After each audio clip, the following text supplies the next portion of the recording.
नमस्कार दोस्तों, मैं नवल किशोर और मैं आज आपको अवतल दर्पण के लिए फोकस दूरी का सूत्र बताऊंगा कि अवतल दर्पण के लिए जो फोकस दूरी का सूत्र होता है उसके विषय में बताएंगे। तो सबसे पहले हमने चित्र बना लिया। ये हमारा अवतल दर्पण है, हमारा अवतल दर्पण है। तो इस अवतल दर्पण में मान लिया M1 और M2 क्या है, अवतल दर्पण है जिसका ध्रुव P है। क्या है? ध्रुव P है और इसके मुख्य अक्ष पर हमने AB वस्तु रखी है जिससे दो प्रकाश किरणें चलती हैं। पहली प्रकाश किरण दर्पण पर जाती है और दर्पण पर जाने के बाद गिर करके दर्पण से अपरावर्तित होने के बाद फोकस से गुजरती हुई निकल आती है। फिर दूसरी प्रकाश किरण वक्रता त्रिज्या से जाती है, वक्रता केंद्र से जाती है, वक्रता केंद्र से जाकर के दर्पण पर गिरती है और पुनः उसी मार्ग पर वापस लौट आती है। ये दोनों लाइनें जहां पर काटती हैं, ये दोनों जहां पर काटती हैं रेखाएं, ये क्या कह देते हैं हम, प्रतिबिंब। और ये उल्टा प्रतिबिंब बनता है कि अवतल दर्पण है, अवतल दर्पण में सदैव उल्टा प्रतिबिंब बनता है। तो अब हम बात करते हैं प्रूफ की, और यह हमारा अभिलंब n है, अभिलंब n है। तो अगर देखा जाए कि दूरी कहां से कहां तक होती है, तो ये दूरी हमारी वस्तु से लेकर के दर्पण तक की दूरी ये हमारी u कहलाती है। क्या कहलाती है बेटा? u दूरी कहलाती है। लेकिन वास्तव में अगर निकाला जाए तो इससे अक्ष बना दिया जाए, अक्ष बना दिया जाए तो एक कौन से अक्ष में है? इधर ऋणात्मक अक्ष में है, x के ऋणात्मक अक्ष में, इसलिए ये माइनस का u हो जाएगा। क्या हो जाएगा? माइनस का u। फिर हमारी दूरी जो वहां से वक्रता केंद्र से और ध्रुव तक की दूरी यानी कि दर्पण तक की दूरी, ये दूरी कौन सी दूरी हुई हमारी? इसको r कहेंगे। क्या कहेंगे? r कहेंगे हम। तो ये r है हमारी, ये r हुई। ये भी ऋणात्मक होती है दूरी हमारी, r भी ऋणात्मक है हमारी। उसके बाद हमारी वस्तु से प्रतिबिंब से ध्रुव तक की दूरी यानी कि दर्पण तक की दूरी, तो यहां पर लिख लेते हैं दर्पण तक की दूरी को, यहां से लिख लेते हैं, यहां से यहां तक की दूरी है। ये हमारी दूरी हुई b। कौन सी दूरी हुई? b माइनस b, माने यहां से यहां तक की दूरी है b, ये b हो जाएगी। और यहां से यहां तक की दूरी क्या हो जाएगी? f हो जाएगी, फोकस दूरी f हो जाएगी। कौन सी दूरी हो जाएगी? f हो जाएगी, फोकस दूरी।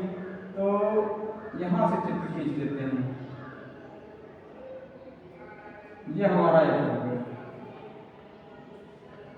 इस तरीके से देखिए भाई, हम दूरी जो है निकाला नहीं हमने, डायरेक्टली हमने दूरी लिख दिया है। तो ज़्यादा इस पर ध्यान नहीं देंगे क्योंकि दूरी बाद में हमको निकालना बताना आपको है। तो बात करते हैं सीधा प्रूफ पर बात करते हैं। तो देखिए हमारे पास चार त्रिभुज बनते हैं। कितने बनते हैं? चार त्रिभुज बनते हैं। तो पहला त्रिभुज ये हुआ हमारा A B C, ये त्रिभुज है। और इसके समरूप त्रिभुज, सम माने समान, रूप माने रूप जैसा, समान रूप जैसा त्रिभुज दूसरा बनता जाकर के है C B1 A1, ये तो समकोण त्रिभुज है। ये कैसे त्रिभुज है? समकोण है। देखिए यहाँ पर 90 से, यहाँ पर भी 90 से, ठीक। तो समरूप त्रिभुज या कह लीजिए समरूप त्रिभुजों में, समरूप त्रिभुज या समकोण त्रिभुजों में, ठीक, दोनों बात एक ही है। तो समरूप त्रिभुज की बात कर लिया जाए, समरूप त्रिभुज में तो समरूप त्रिभुज कौन कौन से हैं? A B C। कौन कौन से त्रिभुज? A B C। हुआ कौन कौन से हैं? A1 B1 C, A1 B1 C में। देखिए समरूप त्रिभुज में क्या होता है कि थेल्स प्रमेय हुआ करती थी, कभी हम लोग पढ़ा करते थे। तो थेल्स प्रमेय हाई स्कूल में हुआ करती थी 2010 वगैरह में। तो उसमें क्या हुआ करता था कि जो दो समरूप त्रिभुज हैं, एक जैसे त्रिभुज हैं, तो क्या कर दिया जाता था? उनकी भुजाओं का अनुपात कर दिया जाता था। क्या कर दिया जाता था? भुजाओं का अनुपात कर दिया जाता था। तो ठीक उसी प्रकार से हम भुजाओं का अनुपात करेंगे, लेकिन पहले समकोण त्रिभुज समरूप त्रिभुज दिखाए तो इनको। तो ये हमारे त्रिभुज दोनों हो गए ABC, लेकिन समरूप है अथवा नहीं है। तो समरूप का जो है नियम क्या कहा जाता था कि अगर हम दो कोण आपस में बराबर कर दें तो दोनों त्रिभुज क्या हो जाते हैं, समरूप त्रिभुज हो जाते हैं। क्या हो जाते हैं, समरूप त्रिभुज हो जाते हैं। जैसा कि हमने यहाँ पर लिख दिया है पहले से समरूप त्रिभुजों में, तो समरूप त्रिभुज पहले से ना लिखेंगे, हम क्या करेंगे केवल त्रिभुज अत्यंत में। ठीक, क्या हो जाएगा हमारा कि कोण इसमें भी 90 अंश है, कोण इसमें भी 90 अंश है, यानी कि कोण B बराबर कोण क्या है, कोण B1, कोण B1 बराबर 90 अंश। क्या है, दोनों त्रिभुजों की बात कर रहे हैं, दोनों त्रिभुजों की तुलना कर रहे हैं कि कोण B1 और B क्या है, दोनों क्या है 90 अंश, यानी कि समकोण है। क्या है, समकोण, समकोण है। फिर उसके बाद देखिए जो हमारा शीर्ष है C कोण और C कोण दोनों में है, और C का जो शीर्षाभिमुख कोण है टचिंग शीर्षाभिमुख कोण क्या है, ये दोनों क्या है आपस में बराबर हैं, यानी कि कोण C बराबर कोण C, ये क्या है शीर्षाभिमुख है। क्या है, शीर्षाभिमुख,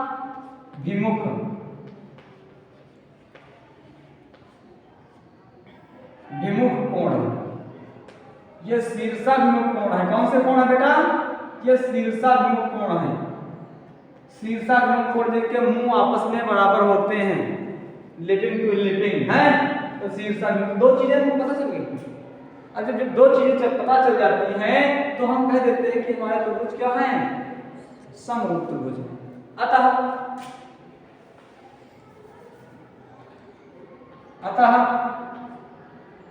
त्रिभुज ABC व त्रिभुज A1B1C समरूप है। कहाँ है, समरूप है,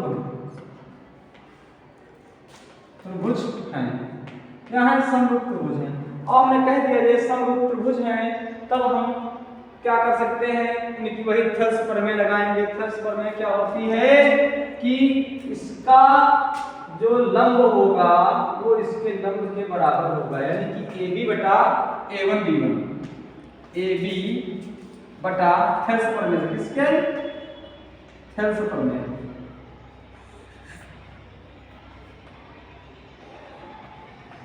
से AB बटा A1B1 बराबर, अब इसका आधार इसके आधार के सेम बराबर होगा, तो BC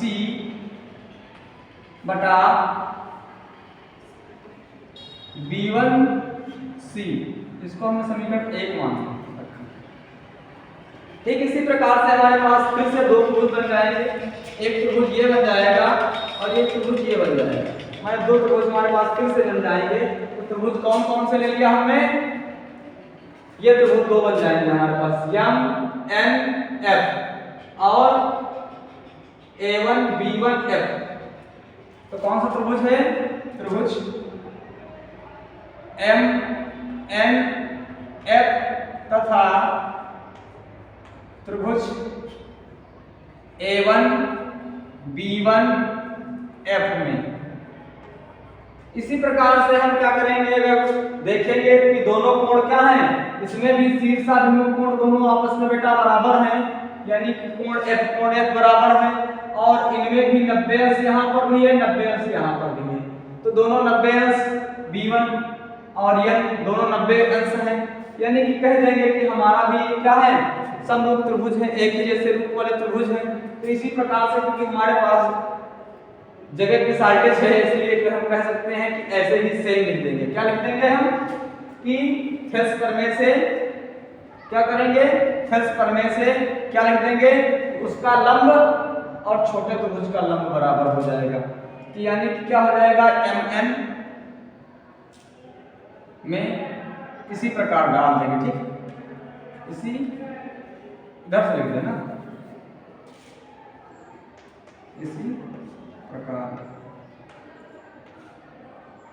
क्या हो जाएगा हमारा कि mn बटा a1 b1, क्या हो जाएगा a1 बटा b1 बराबर, दूसरा क्या हो जाएगा nf या fn कह लीजिए, fn या nf बात एक ही है ना, बराबर इसमें क्या हो जाएगा b1f। कहने का मतलब कि हमने थ्रेड्स प्रमेय इसमें भी लागू की और सेम कंडीशन इसमें भी थी कि यहाँ भी 90 अंश का कोण था, यहाँ भी 90 अंश का कोण बना और इनके मुंह क्या थे, दोनों शीर्षाभिमुख कोण बराबर थे। शीर्षाभिमुख कोण बराबर होने के कारण इसमें भी वही प्रमेय लग गई थी। इस प्रमेय तो हमने क्या लिख दिया, बड़े वाले त्रिभुज का लंब बटा छोटे त्रिभुज का लंब, बड़े त्रिभुज का आधार बटा छोटे त्रिभुज का आधार, ठीक जैसा कि इसमें हमने लिखा था। अब हमने क्या किया कि जो mn थी, देखिए mn भुजा सेम, ये देखिए समांतर है, दोनों समान अंतर है, जितनी भुजा ये है उतनी भुजा तो ये है, तो mn किसके बराबर हो जाएगी, ab के बराबर हो जाएगी। तो mn ab के बराबर हो जाएगी, तो हमको पता है कि mn बराबर है ab, क्या है ab के, तो हमने यहाँ पर ab लिख दिया, क्या लिख दिया ab बटा a1 b1 बराबर fn बटा b1f, ये हो गया हमारा b1f।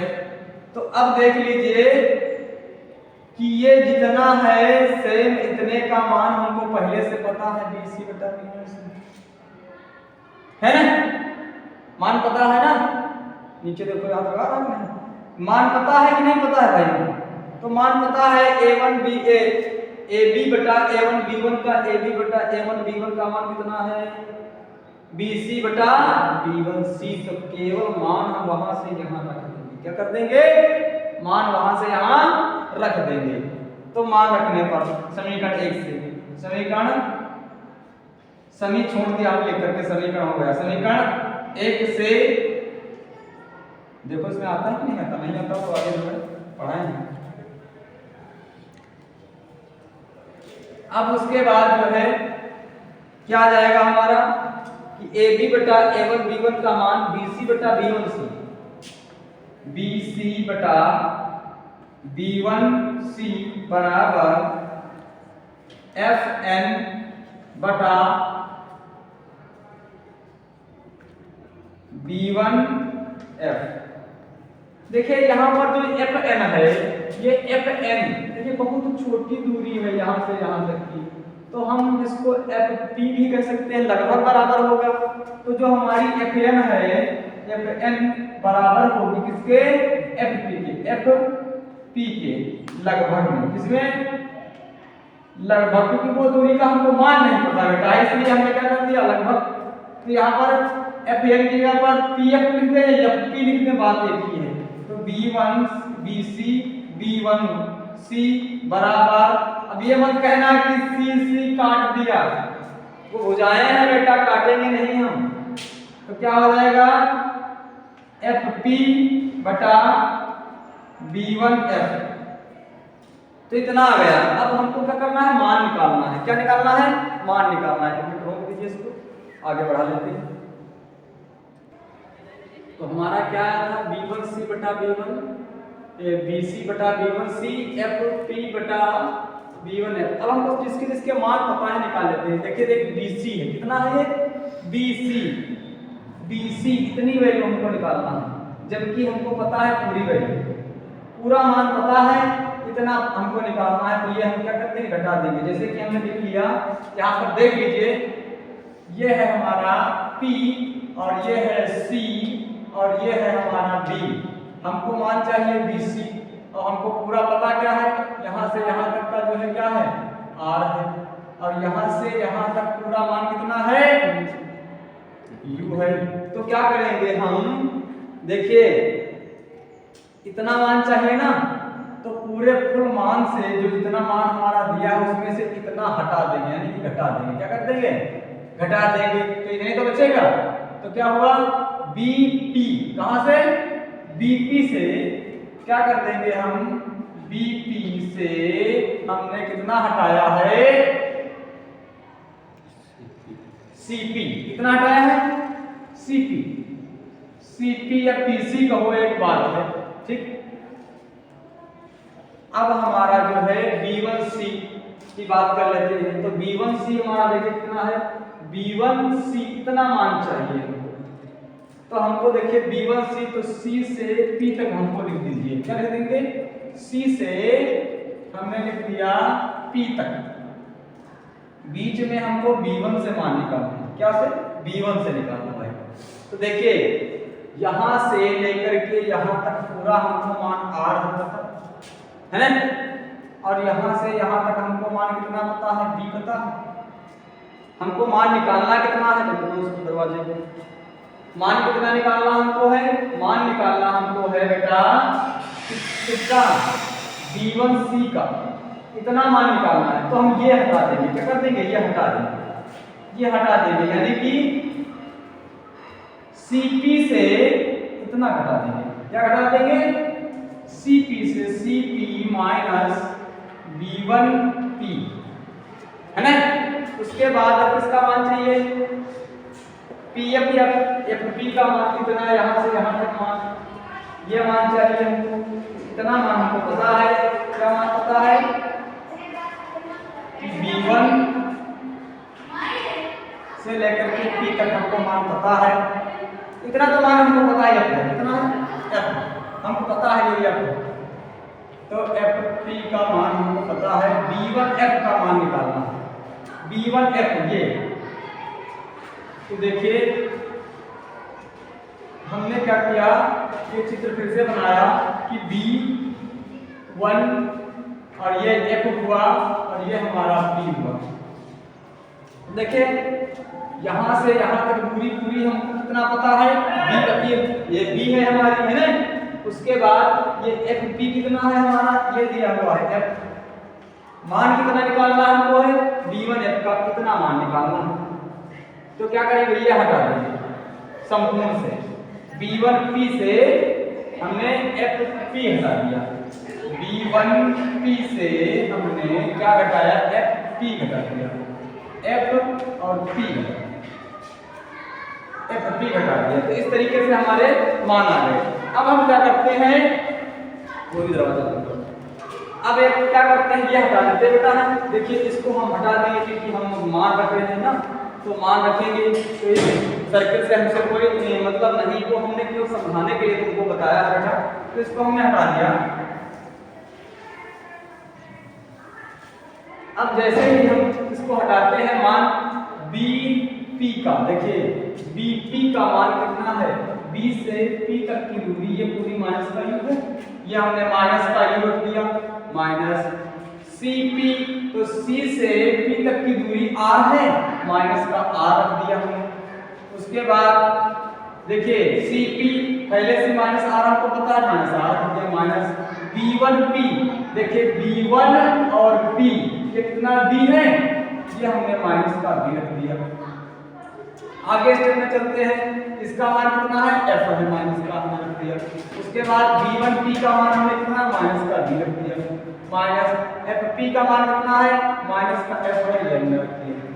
ठीक बेटा, इस तरीके से हमने मान रख दिए। क्या हुआ, माइनस का U, ये प्लस का R है, माइनस माइनस प्लस हो जाएगा, माइनस का R माइनस माइनस प्लस का B हो गया, बराबर ये माइनस का F बटा माइनस माइनस प्लस, तो माइनस का B प्लस का F।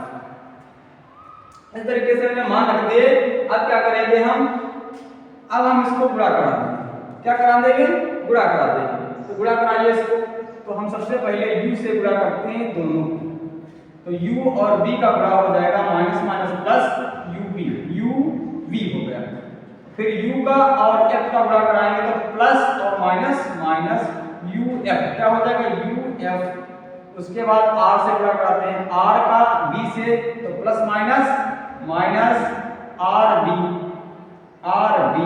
उसके बाद R का F से गुणा कराते हैं तो प्लस प्लस प्लस हो जाएगा RF। अब हम गुणा कराते हैं इसका, बराबर F का और R का गुणा कराया तो माइनस का माइनस और माइनस प्लस FR प्लस हो जाएगा FR। फिर उसके बाद इसका और इसका गुणा कराएंगे तो हमारा क्या हो जाएगा, प्लस माइनस माइनस और एफ बी या बी एफ कह दीजिए। देखिए एफ आर इसमें भी, एफ आर इसमें भी, ए एफ आर है, ये एफ आर है, ये भी प्लस का है, ये भी प्लस का है, दोनों हम छोड़ देंगे क्योंकि अगला स्टेप हमारा एक छूट जाएगा। क्या हमारा बचेगा कि U V minus U F minus और आर बी बराबर यहाँ क्या बचा, माइनस का एफ बी, है ना बेटा। तो हमने क्या किया, जो हमारा यहाँ पर आर था, आर की जगह पर हमने आर का मान रख दिया कि आर बराबर हमें क्या होता है कि आर बराबर होता है बेटा 2f। कितना होता है, 2f होता है आर बराबर। तो आर की जगह पर हम मान रख देंगे कि u v minus u f minus इसका मान रख देंगे यहाँ पर। तो आर की जगह पर क्या हो जाएगा 2f v और इसको इधर ही ले आओ तो ये प्लस का हो जाएगा एफ बी बराबर 0। क्या हुआ 0। देखिए प्लस का एफ बी है, उसमें से इसको घटा दीजिए, कितना बचेगा, एक बी बचेगा। अब आ जाइए इधर हल कर लेते हैं क्योंकि जगह नहीं है हमारे पास इतनी।